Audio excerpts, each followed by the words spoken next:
Itong problema naman ng hacking, ito ay global, no? Na-attack ilang beses ang US, pati China, ilang beses na na-atake, etc. No?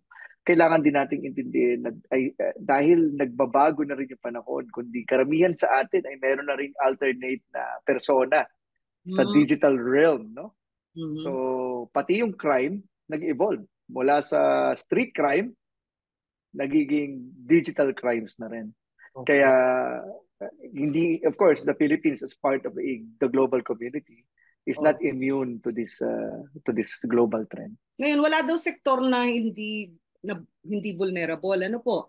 Pero tila ang napupuruhan recently ay mga government agencies. Ano po ba yung problema? Bakit napaka-weak ng cybersecurity system natin? First, let us accept it that our cybersecurity posture as a country is below the average Association of Southeast Asian Nation and is, we belong into the lower percentile rank, although konti lang. That's also because, I guess, kung papansin niyo no, yung ating awareness pagdating sa cybersecurity, lately lang tayo nagdidiin. For example, yung National Cybersecurity Plan, sinimulan niya ng 2017. Reiterate natin at pinalakas natin ng ngayong panahon, 2022, 2023, no? Meron na tayo ngayong bagong National Cybersecurity Plan. Of course, the implementation of a National Cybersecurity Plan is very meticulous. Hindi yan overnight na magagawa natin.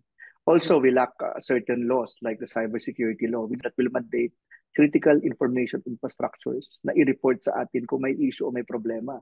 Ang Okay. problema, karamihan sa critical information infrastructures, private sector. Okay. Pero walang report sa amin yon kung ano ba talaga ang naging issue. Kasi wala tayong batas na nagsasabi dapat i-mandate yung ganitong klaseng reporting at dapat paigtingin pa yung security